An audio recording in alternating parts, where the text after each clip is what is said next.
Good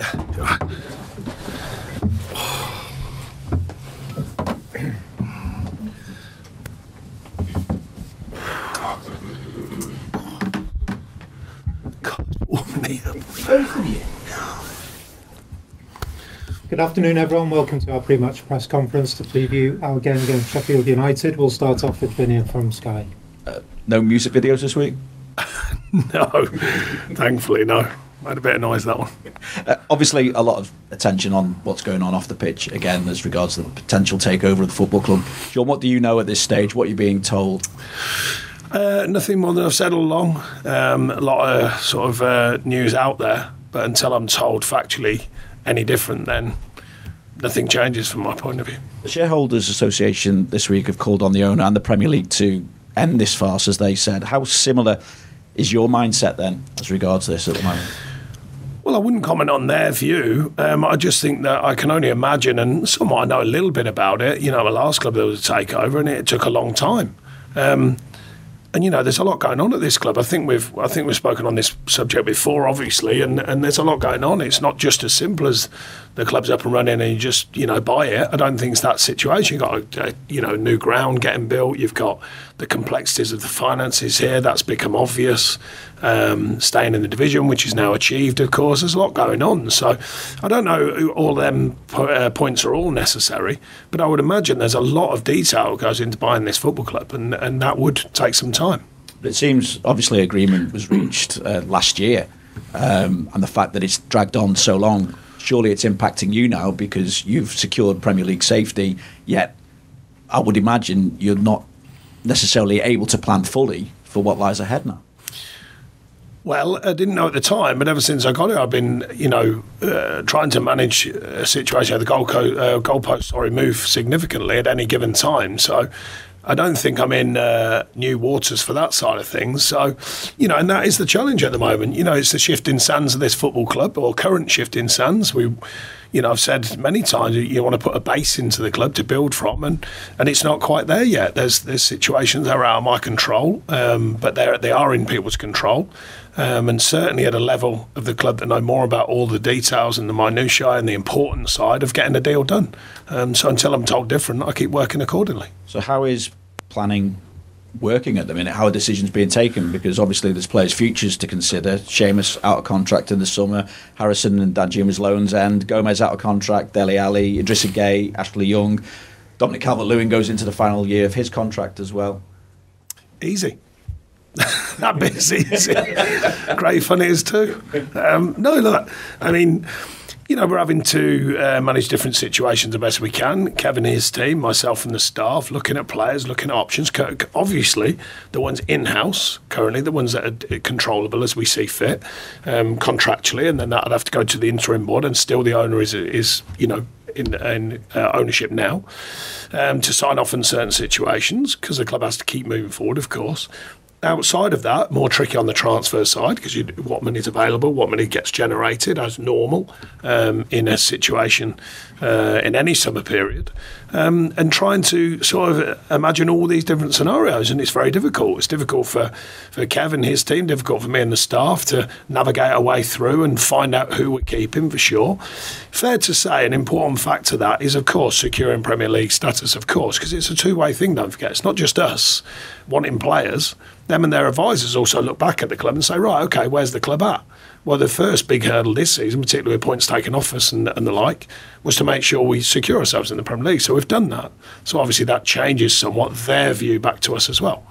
Yeah, so you've done your job and effectively brought stability on the pitch. Isn't it time that you had stability and clarity from above now as well?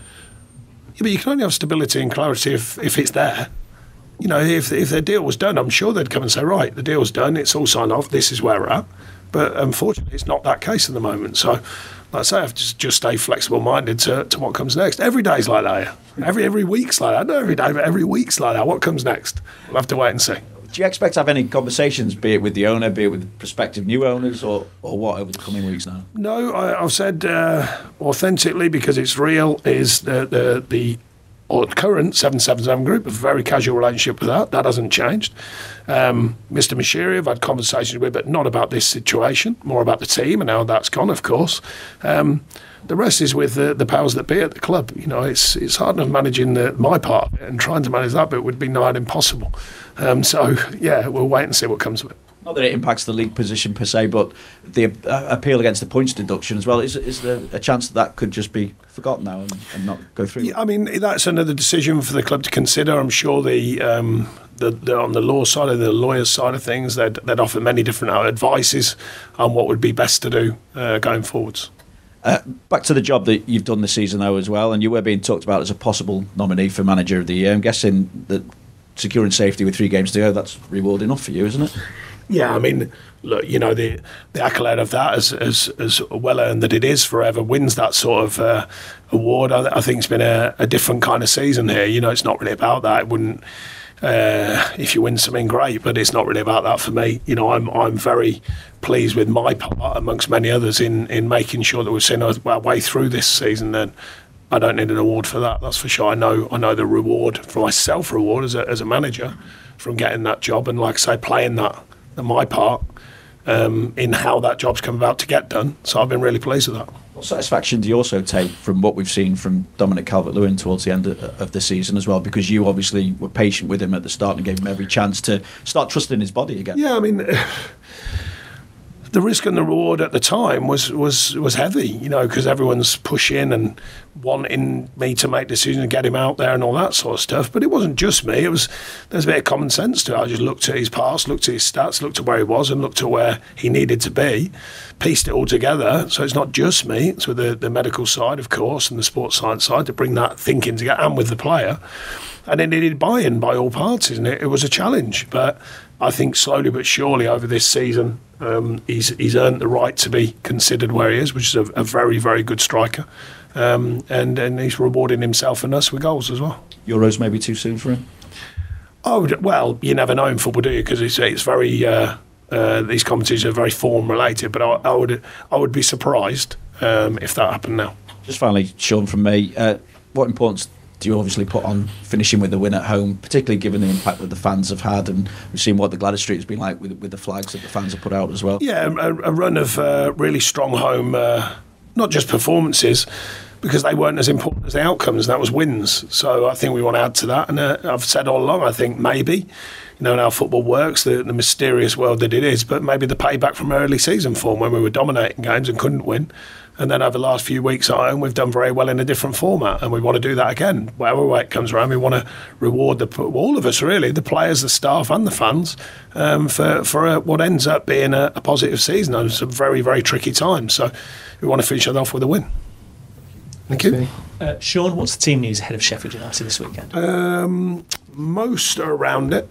We've not got anyone seriously injured, so it should be the group ready to go again.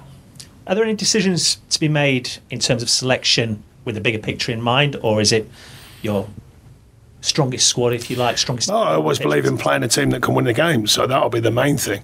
You know, there might be certain changes, but we'll wait and see. We've come through training today unscathed, so pretty much a group that we can change, and we want to, if we feel it's right, but we want to go into the game and win it. That's our mindset. And what sort of atmosphere do you expect at Goodison? Because a lot of it has been talked about the last 2 years. It's gone pretty much down to the final home game, on-field celebrations. Well, this time around, you secured safety with several games to go. And will it be one of relief, exuberance? What do you expect?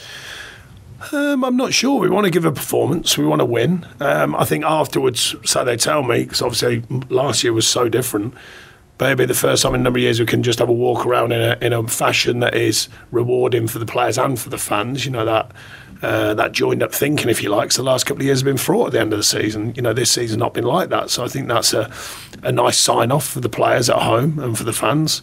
And hopefully you do that on the back of a win as well. But yeah, overall a really strange season for many reasons. Yet we end up with a positive feel to it. Or certainly I do, and I think the players do, and I think the fans do. And just finally, what's the motivation now for these final 2 games for you and the players? Because it'd be easy for everyone just to take a deep breath and relax because you have secured safety, but presumably you want more than that. I think from my point of view, I think I think we showed Luton that we were willing to put our bodies on the line and defend properly and give our lot to the game. I don't think we did as well with the ball, so I think we've got to improve on that.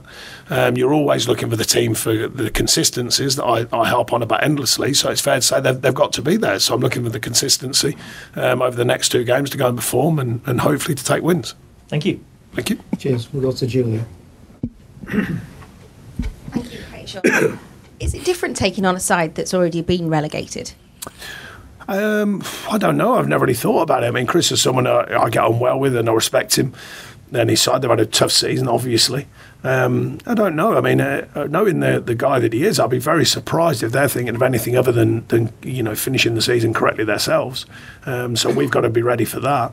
No team lays down, and I certainly know he won't be, and his staff, and we've got to make the players, if anything, trusting ourselves to go and perform at a level that we can get the win that we want. You mentioned about deals there. Someone that the fans are desperate to know about. It could be his final home game after 15 years, Seamus Coleman. Will there be any update ahead of that game? And also, what's it been like to work with him? No, he's been great, but it's ongoing, I think. I've already spoken to him about his view, and at this stage, I mean, there's another couple of weeks left to, I said reflect on where you're at, but I think his thirst is to keep playing. So we'll be looking into that. But yeah, so I don't think there's any reason to wonder about his last game, or not at this stage. And certainly that's his words, not mine. So he's made it clear at this stage his mindset is to keep playing.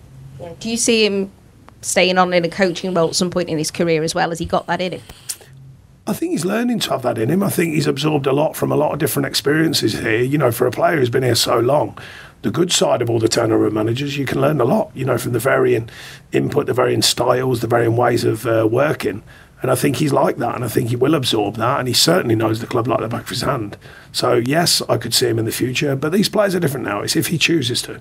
Players at this level, you've had 14 years at a club like this, coming up maybe 15, then, it's a different thing. They have choices now. When I was finishing, you had to go and do something. These players can have a choice now if they want to or not. Yeah. And how likely is it now you're going to look towards the under-21 setup as well? I know you've watched games when you can this season. Given the situation at the club, you're going to have to do some deals. Is there a close relationship with the under-21s? Are you seeing anybody likely to progress over the summer and join? Yeah, it's not about having close relationships. It's about whether they're good enough. It's simple as that. The industry is very demanding when you get to the Premier League level. I often talk about young players having 2 careers. The first one's away from the club, and then they come back and they push for the first team. I think that's sometimes relevant to get them sort of pre-ready what the Premier League brings. And now and again, you get a player who comes straight through and they jump into it. At this stage, I don't think I can see anyone at this stage jumping straight into the first team. But with good development and ongoing development, who knows? Thank you. Thanks, Julia. We'll go to Sinead. Hi, Sean. Just on the manager of the year shortlist, were you surprised by not being named on it at all? No, not at all. There's no reason to be, and like I say, there's no relevance to me this time round. And I'm not particularly bothered with awards. I know the work that I do. I know the work that people around me do. But I do have value in it, being it's part of the LMA, and I certainly support and back the LMA. With all the obstacles that you've overcome here, do you think externally you get the credit that you think you deserve for doing the job that you've done here? I'm not really bothered about all that sort of stuff. I've been in it long enough. Hero, 0-0, hero, it comes and goes. I think I credit myself when I've done a good job, and I think I have done this season. But there's so many around me. My staff have been vital. The club, actually, of staying calm through some really tough periods. And also the fans. It needs everyone to be connected. So I've always worked on that basis. And on Sheffield United, they're already relegated, and you're safe. How do you put the mindset that this isn't a dead rubber and there's still, positions to play for in the league? You just have to focus on the players and remind them of the fact that, I was mentioning earlier, the pride and consistency we have in our values as a group to go and perform. So I think that's important, and to keep reminding them of that. So when the whistle blows, we've got to be ready. As I said, at Luton, I thought we were ready physically. We showed that in the second half, demanding of ourselves to make sure we got something from the game.